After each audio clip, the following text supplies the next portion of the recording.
Captain's Log Supplemental. Fascinating. Aye, sir. Live long and prosper. But it's a mystery. I don't like mysteries. Give me a bellyache, and I got a beauty right now. 4 phases locked and ready to fire, sir. In the hands of an adolescent. I'm a doctor, not a mechanic.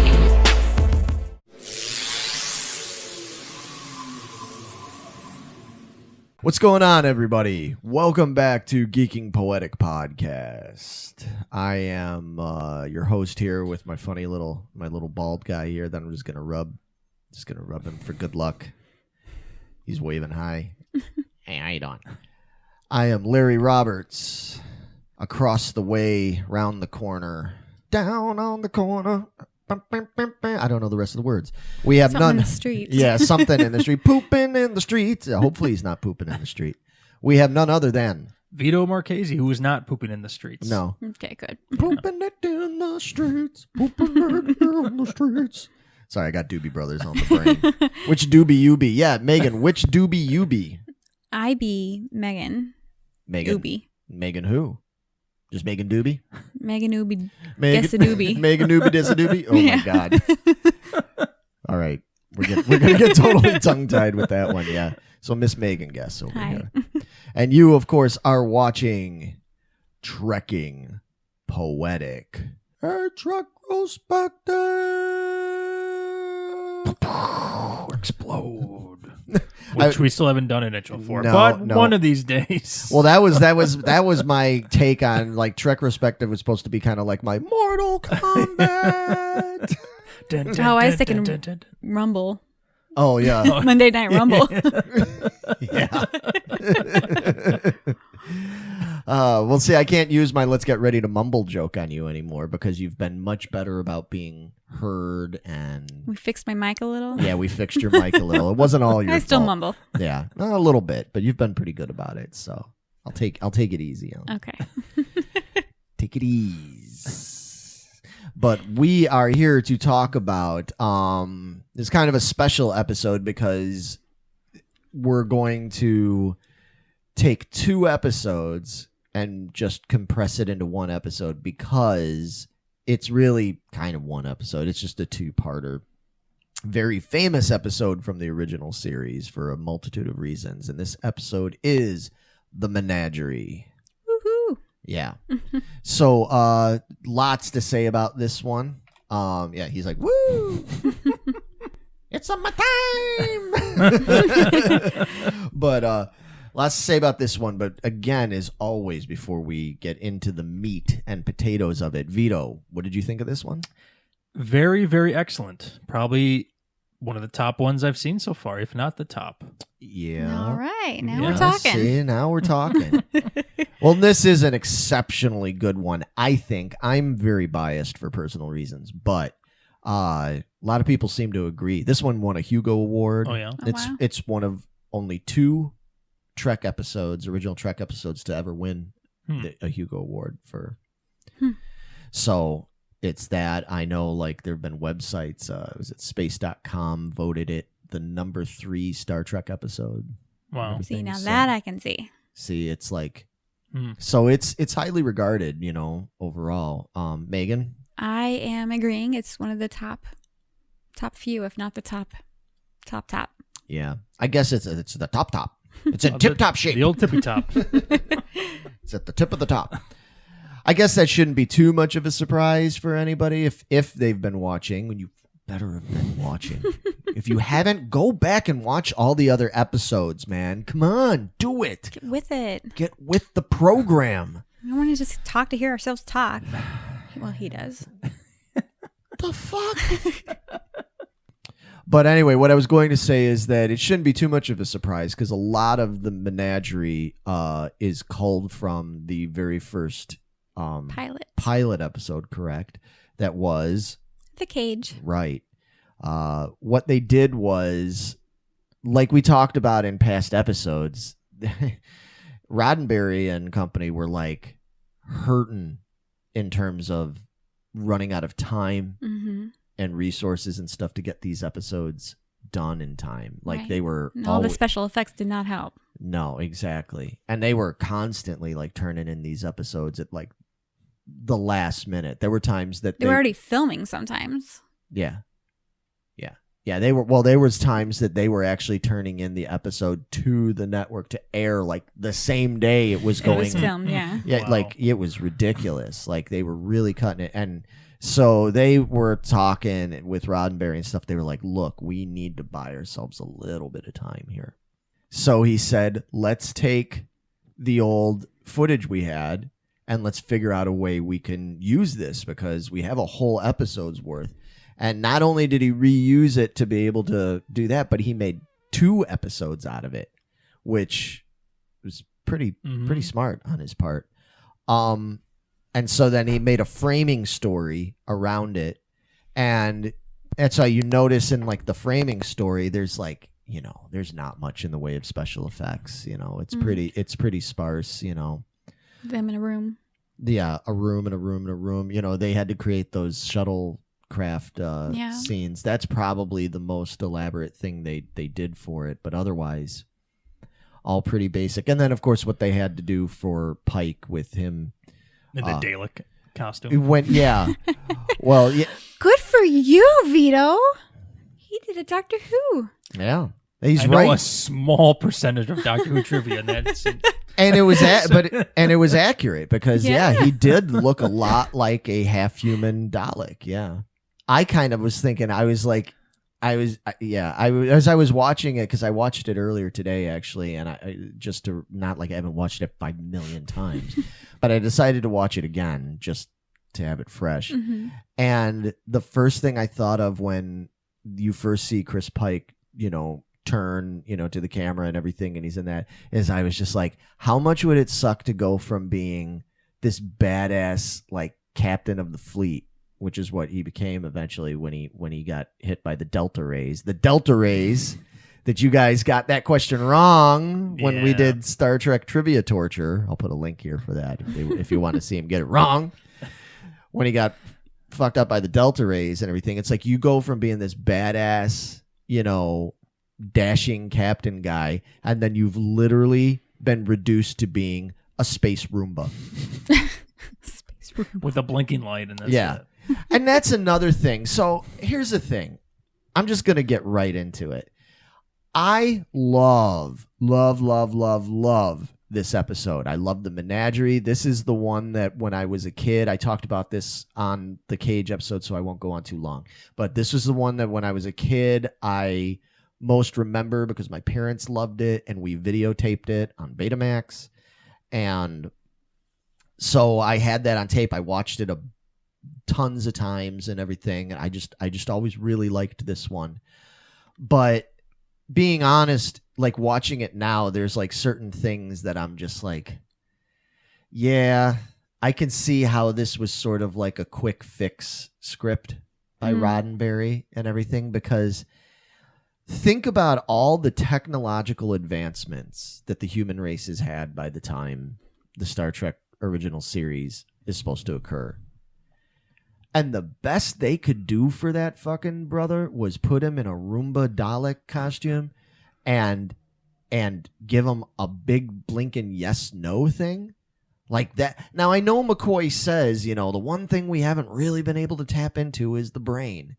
But I'm like, you could have come up with something better than that, man. You know, like even now they've got in the 21st century, we've got things that are, you know, better Stephen than Hawking, you know. Right, exactly. Like you couldn't come up with something better than this poor Blinken dude. Like I don't know. Like Those Delta Rays really fucked him up. I guess. But they proved that he's got a completely fine active mind. I mean, it's like they couldn't even figure out a way like even if people want to be critical of me and be like, well, come on, dude, you know, give me a break. It was the 60s and think about it. It's like, yeah, you know what they had in the 60s? Fucking Morse code.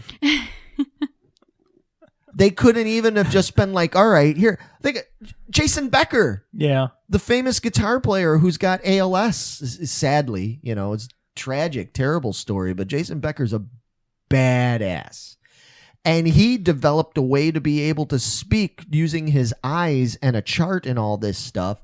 And he has people that translate for him. It's like, they couldn't do this in the 23rd, 24th century, huh? They just couldn't do that. No, we got boop, boop, boop. Like, that's it. I don't know. When I watched it today, I just don't know why that like stuck with me. I was just like, that's annoying. I liked it just because it made him a more tragic character. Like, that's all he's reduced to now is 2 blinks or 1 blink. Right. So I don't know. All right. All right. That's fair.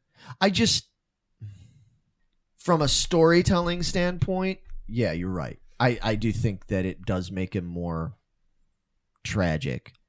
But I just wondered how much it just kind of made, if anything, it like made it easier to write, because without him being able to tell anybody his story, tell anybody what's going on, he could not, he couldn't give it up. You know what I mean? Like, to people, like, oh yeah, it was imperative that he couldn't wasn't tell able on to Spock then. communicate. Yeah. He couldn't tell on Spock. He couldn't do anything. So it's interesting how many what are now considered to be like classic, iconic Star Trek characters are in this that were only ever in this. Like, they didn't appear. I mean, all the other. Well, I mean, I guess there have been some others. Like Tribbles, I guess, only appeared once, right, in the original. But like, Romulans and Klingons and Vulcans, they appeared in multiple episodes and stuff. But like, you had the Orion Slave Girl that only appeared briefly in this one, and everybody knows the Orion Slave Girl. I mean, they've spoofed it. Of course, they've used the Orion Slave Girl later in Trek for other things. Yeah, brought her back because she's so amazing. So yeah, she is. I think we're Nailed that one on that. Yeah. Right, Vito, we're in agreement on that. We like the Orion Slave Girl's all right. She aight. Yeah. The only person who's got gangrene that you actually like. Oh, you know what? Maybe. But it's like the only time you see her. It's the only time you see Pike. It's the only time you see the Telosians. And everybody remembers the Telosians. Like everybody, they joke about it. It's bald butt heads, or testicle heads, or whatever they are. But it was only ever in this episode. I mean, there's no reference to any of these characters ever again on this show. But I guess it's a testament to how good and memorable the episode is. Mm-hmm. Speaking of the Orion Slave Girl, so the actress, they actually got Susan Oliver, who played Vina, to do the Orion Slave Girl, which was like pretty cool. Like, I thought that was really cool because it's such a total change from who she is as Vina. Mm-hmm. You know what I mean? Like, she acted it really well. Like, I don't, they could have gotten like some model, anybody green. Yeah, like some Playboy model-y type chick to be out there dancing, half naked, painted green and everything, and just said, "Oh, it's Vina" or whatever. But she actually did it, which was pretty cool because that had to be like quite a undertaking back then, especially because they really. If you look at that makeup and everything, like, they really did her up, man. Like, they didn't cut any corners with that, but they had a problem with it because, and I think we might have talked about this in the Cage episode, that every time they sent the negatives into the lab, they thought the people kept color correcting it. Yeah, trying to color correct it. They kept trying to color correct it and make her look normal, and they were like, "Why does this keep happening?" Until Roddenberry finally figured out. He was like, "Yeah, because they sent it back." And they made her more green. Right. And they sent it back. I was like, oh my God, what's going on? So, yeah. Yeah, he was like, can't you just leave it alone? Like, how about this? Don't color correct it. And then surprisingly, oh, look at it. It looks great. It's like, yeah, thanks for that. Just leave it alone. But I know that the actor that played Mendez, Malachi Throne, he has appeared in other Star Trek episodes later. So even though his character doesn't get brought up again, I believe he does. Well, wait a minute, I take that back. Is Mendez ever in it again? I'm trying to remember if he is. So the actor Malachi Throne, he provides the voice of the keeper in the Cage and everything. Now, I don't know if you've ever noticed, if you watch the Cage, did you notice that there's a couple points where the voice changes? Mm-hmm.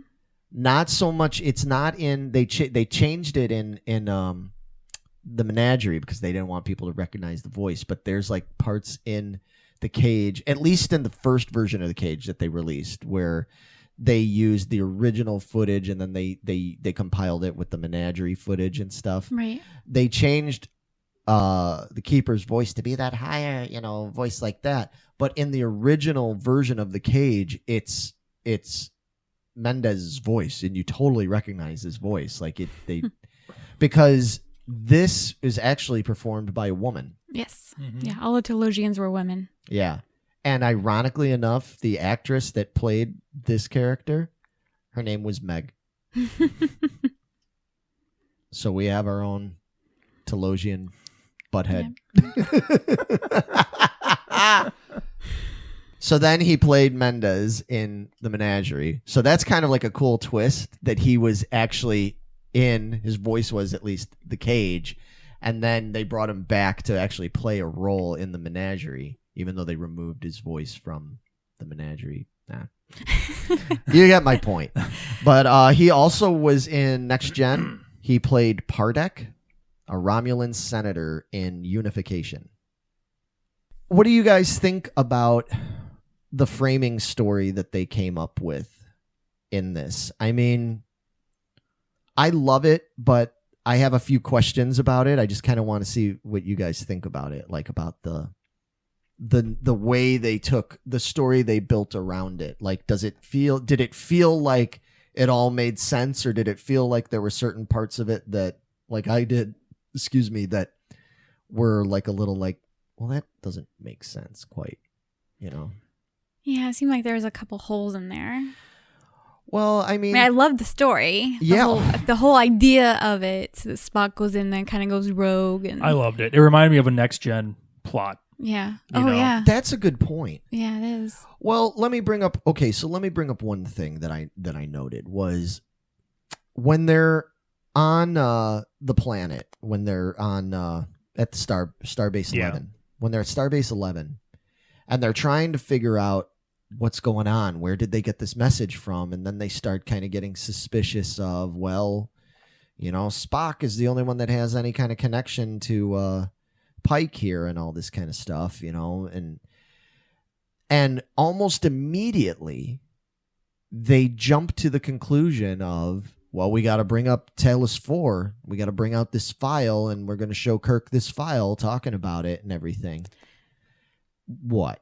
I think I have the answer for you. Okay, because my question is like, you haven't deduced anything yet. You don't even know if the reason the Enterprise was actually pulled here was anything to really do with Pike, even though it might have said, Pike sent a message or whatever. Like, there could be all sorts of ulterior motives, but right away you jump to like, oh, I bet it has something to do with that whole Talos 4 incident. It's like Spock was served with Pike for 11 years, 4 months and 5 days, I think it was. 11 years, 4 months, 5 days. Something I think like that's it, yeah. They had to have gone on hundreds of missions. And within literally an afternoon, you jump to this conclusion of, oh, I bet it's a super top secret, Talos 4 incident kind of thing. And it's like, and there was no precedent set for that, But Meg, I'm really curious to know, what do you think? Okay, because when we talked about this before, you were Right. like, when they get into the spacecraft, the shuttle and stuff, and they find out where Spock is going and it's laid out, and it was like, well, then they could have tracked it. Right. Like, that would make more sense. Right. But at the end of this episode, that guy wasn't real. How long was he not real? Was he a Telosian? They wanted to point Kirk in that direction from the get-go? Well, I'm glad you brought that up, because the Telosian, when at the very end of the show, when it starts communicating with Kirk, after everything's all said and done, says the Mendez that you were with in the shuttlecraft and at the trial was not there. Does not say the Mendez that was at Starbase 11 was not him. And that would make sense if it was planted there, in their minds, was an illusion, as they say. It was an illusion. And if it was an illusion, then it would totally make sense why he brought that up. But that's what I'm saying. It doesn't make sense why they would automatically jump to that conclusion. There could be umpteen 100 reasons of why this was going on, and they automatically jump to, well, it's that Talos 4 thing that happened like 10 years ago. It's like, fuck, bro. Like, what are you talking about? Like, and yeah, like I said to you, I feel like if they would have done the same thing of jumping to the conclusion of Talos 4 after Spock had already taken off with the Enterprise and they charted his course of where he was headed, then it would make sense. Then I would understand of them going, well, we looked it up and he's heading into the area, he's headed towards, we looked at what he programmed into the computer, the chart that, the course they charted or whatever, and they're headed towards Talos 4. Well, what's that? Oh, well, look at this.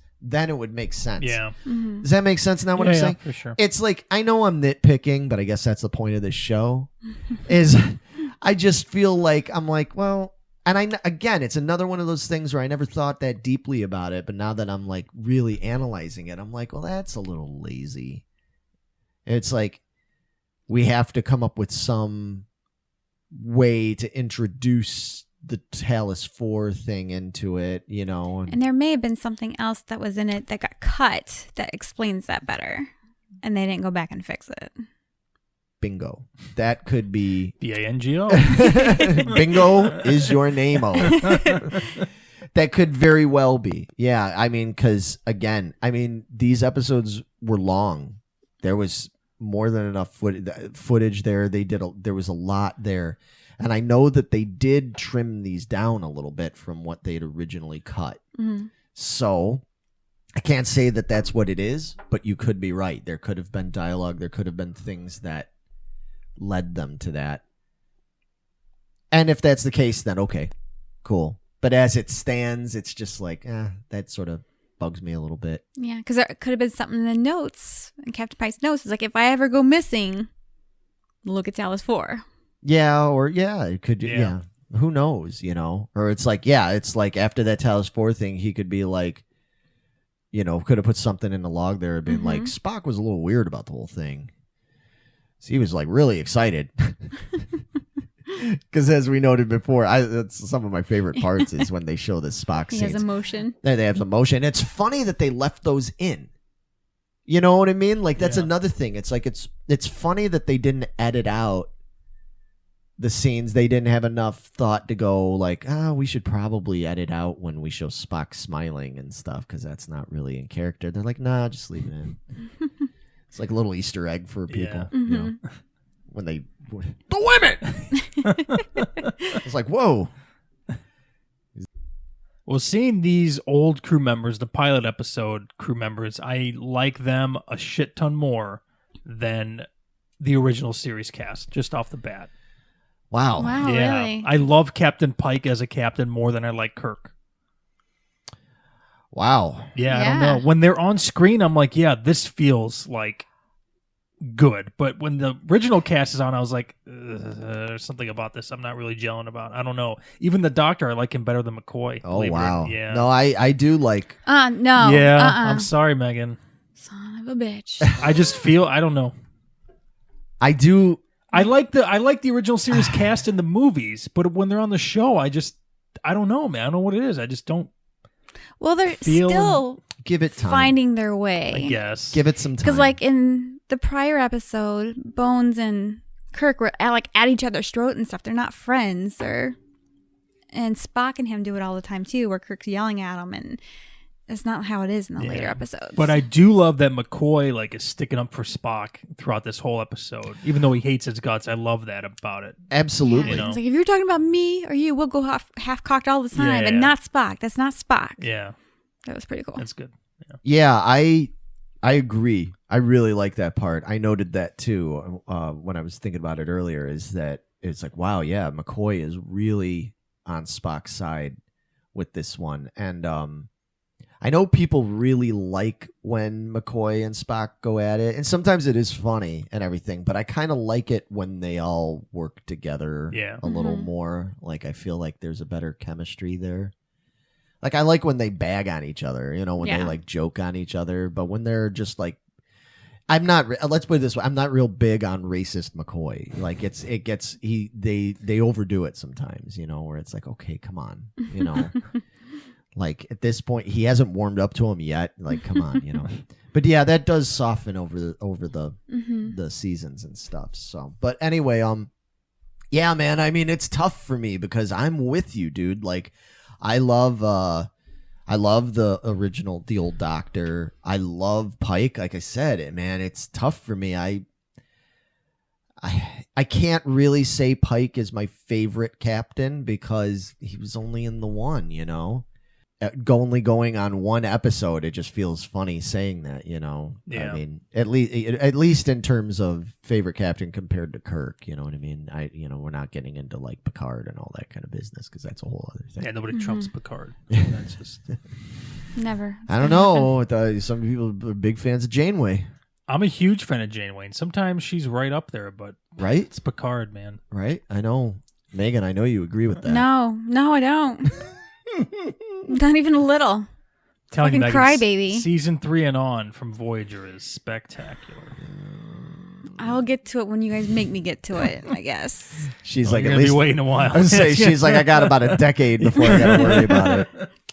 And then maybe I'll eat my words, but until then, she's a crybaby. Yeah, I'm so inclined to favor the original cast and crew. You know, Jeffrey Hunter is great. He's a great captain. I mean, the reason he ended up not being the captain because they wanted him. They wanted him to come back and everything, and he didn't want to commit to a TV show because he wanted to be a movie star. He said, I like movies, you know. And that was back in the days, you know, which, I mean, up until fairly recently, actually, it was kind of regarded that way. TV was always like below movies. Now TV, it's like, you know, that's more desirable, I think. Yeah, movie, exactly. You know? Like people. Yeah, all the movie stars are going to TV shows now. Exactly. But back then it was different. So I guess I understand it. Unfortunately for him, it kind of killed him because he, in 1969, when he would have in theory still been probably working on Star Trek, he was filming in Spain. He was filming a movie in Spain that was ironically about the Chicago mobs and everything. And an exploding window prop went wrong, and it was supposed to go outwards, and instead it went inwards. Ooh. So I don't know that he got cut so much, but it like concussed him. It like fucked him up really bad. And on his flight back to the U.S., his wife said he was like out of it, like he became like comatose and like he like couldn't speak and he was almost like paralyzed, and they were like, what the fuck's wrong with him? Took him to the doctors. Unfortunately, the doctors were like, oh, we don't know what's wrong with you other than you've got a concussion and stuff. And a short time later, he was like in a flight of stairs or whatever in his home, and he had like a brain like seizure, like his brain was bleeding or whatever, and he like fell and hit his head on like a railing and all this stuff, and they tried to operate on his brain, but he died. Wow. So being in the movies killed him. Yeah, he died. Yeah, Jeffrey Hunter died young, you know. It was 1969. He'd already been married 3 times by that point. He was a scoundrel, man. He was a proper Star Trek Enterprise captain, because you got to be, you know, you got to be a little bit of a playboy. Even Picard, don't let Picard fool you, man. You know, he tries to come off like he's no, man. Yeah, he did have a lot of women. Yeah. He was always a gentleman about it. He was smooth about it. Exactly. He was more smooth. He was never, exactly. Proper English gentleman about it. But, you know, years later, after Star Trek went into syndication in the 70s and stuff, they actually put the 2 episodes together, sort of re-edited slightly, and made a feature-length movie out of it that they actually showed in the theaters. Really? Yeah. So Star Trek Menagerie is technically the first Star Trek movie. Huh. Really? I mean, if shit. you want to, I shouldn't say technically. I guess technically it's not. It's, you can put anything in a movie theater and say it's a movie, and, you can take an episode of fucking Sesame Street and show it in a movie theater, and it's still an episode of Sesame Street. But for all intents and purposes, this is the first theatrical Star Trek movie because it came out before motion picture. Like, they started showing it in like mid-late 70s and stuff.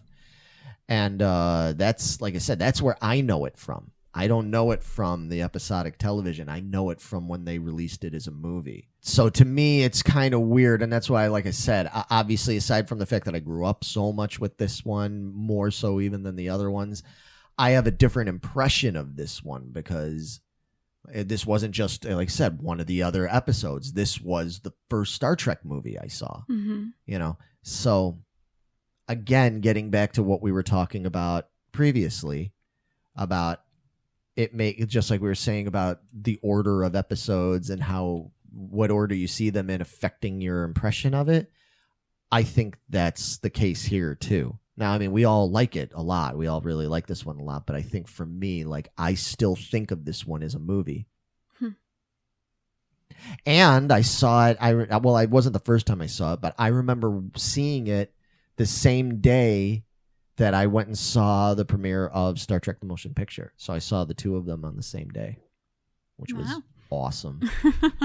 And how sad was it that Star Trek The Motion Picture was so much more boring and everything. I've actually grown to love that. For people who are like, hey, man, I've grown to love that movie now. It's still drawn out and boring at times, but it's still good, man. There's still parts of if you took listen. If you took Star Trek The Motion Picture and you had the ability to re-edit it and even change a few things around and stuff like that, you could make that a fucking badass movie. I do like the V'ger plot where the plot is cool. I like that a lot. But dude, that shot where they're going from shuttlecraft to the Enterprise is like 20 minutes long. And it's not 20 minutes, it's like 12. Dude. It is ridiculous. Even when you fast forward on a VCR, you're still waiting there 5 minutes for the thing to go through, dude. I know. I know. So Mego came out, and I'll put a picture up of it. So Mego, for as awesome as they were and everything, if you grew up in the 70s like I did, you loved Mego, But boy, they could bungle things sometimes. They didn't do the research. When you think about like the next gen figures, or even like the ones like the Pike figure that came out in the 90s, and those toys were great. Megan's a huge fan of those. Yeah. And everything. Those toys were great. And you think about the detail and everything. Mego did not take the same kind of care in making sure that the things they did were correct. So they came out with a Telosian figure and made the Telosian short. Like, maybe only... So if this figure is like this tall, the Telosian only came up to like here, which is not at all like how it was on the TV show. And they also gave the Telosian like a weird like jumpsuit, like moon boots and like a yellow jumpsuit kind of thing, and called it the Telosian. Okay. So then you think they'd remedy that, right? Well, okay, let's remedy that. Well, let's come out with the Keeper. Now, this is the Keeper, voiced by Malachi Throne. But that's not Amigo, obviously. No, this is not Amigo. This was just something that I bought this at Suncoast Video back in like 1991. Remember Suncoast Video, everybody? That place was so cool. But anyway, they came out with, they said, okay, we're going to come out with the Keeper. Named it the Keeper. And it's Baylock. Really? Yeah, I'll put a picture up. It's Baylock. It's the puppet thing. It's Baylock in a Telosian type robe with the Baylock puppet head. It's like how do you get it that wrong? How do you screw that up so bad, man? Like, they just have some guy on the team is like, yeah, I think it looked like this. Yeah, that's it. It's right. I mean, yeah, it's hard to say. Usually, usually these toy companies get reference photos and files and cells and stuff. So if something was like, it could have been something at Paramount, where it's just some secretary at Paramount like dug through, found a Baylock photo and said, "Oh yeah, that looks like that," kind of, because it's like with the bald head, and said, "Yeah, there you go." And if the people at Mego, I mean, they're just a toy company, they're not necessarily fans, Right? Yeah. So I guess, but that being said, those figures are actually quite expensive. I'm sure. Yeah, I wish I don't have them. I have a bunch of the old Megos, but I don't have the Telosian or the Keeper. So I kind of want them. It's like I want them because they're so kitschy and because I'm a dork and I want all that stuff. But I look at those and I'm like, I can't bring myself. Because things like that short jumpsuit, disco Telosian, with the moon boots and stuff, that thing in the package like that goes for like $500, $600, $700. Whoa. It's very rare. Well, they were limited release, they were released in very limited quantities. So you say that, man, but if you found out if there was some kind of like rare like T2 type thing and even I don't know, man. Well, you're just not really into toys and stuff. But if there was something akin to that you might be like, I mean, you'll go spend like $1,300 on a Fractal X effects. Yeah, but I can actually use that for something. It doesn't just sit in a package. So you say I can't use my little disco? That's exactly what I'm saying. Unless you're going to bring it on stage with you and put it on your pedal board, then which you probably would. I would. I'd do that in a heartbeat. He's brought Star Trek figures to the studio and on his pedal board for live shows. So yes, I have. But I've done it too with Predator figures on my board there as well. You go. So there you go. See? Well, we wouldn't be proper geeks if we didn't do this. So. Anyway, I mean, I don't know. Like, so much of this we already talked about in the cage and everything. So I don't know if there's a whole lot more we really gotta wax on, wax off about it. But it's a great episode. It is. I think that it's one of those ones, kind of like other shows, like Doctor Who or any of them or even Next Gen or whatever. This is one of those ones where if somebody said, "I've never seen Star Trek the original series, pick a couple episodes for me to watch to like try to turn them on to it," kind of like I did with you with Doctor Who and all that stuff years ago. This is definitely one of those ones. Absolutely. And not just because it's a sentimental favorite of mine, but because I think it exemplifies, even with its flaws, some of the best in the writing, in the storytelling. It also kind of shows why Star Trek would have been better served, for as great as it was, for as much bagging as we do on here. I think sometimes people are probably like, "Do these guys actually like Star Trek?" We do, because we bag on it a lot, I know. But it exemplifies why Roddenberry and them would have been so much better off had they been able to have more time to write. Because I think part of what makes The Cage so good was because they had time, because there was no deadline. They had plenty of time to write it.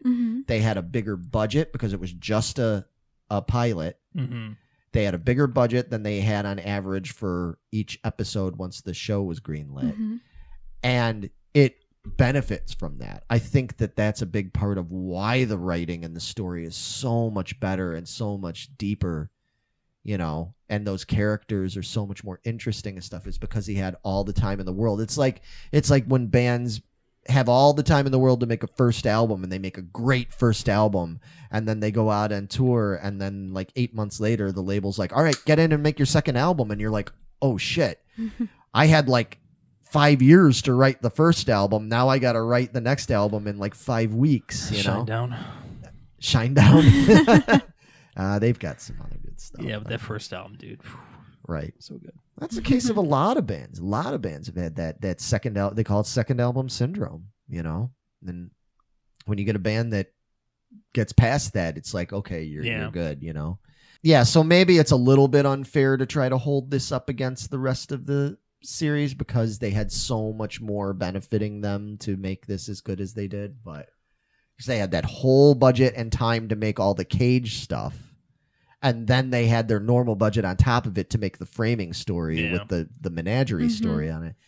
They had 2 budgets because they made it in 2 different episodes. Right, exactly. That's what I'm saying. So it does have a little bit of extra advantage to it and everything. But like I said, it just makes me realize, like, imagine if Trek could have been made that way all the time. Like, how fucking awesome it could have been. I think that's all we need to say about this. Mm-hmm. It's time for us to get out of here. Megan, are you going to give them their Vulcan farewell? Can you do it? See, you're getting better. All right. Yeah. Boom. Howdy. Peace, y'all. We will see you. Wax on. Wax off. Exactly. We will see you very soon. So stay tuned. See ya. Bye-bye. Oh.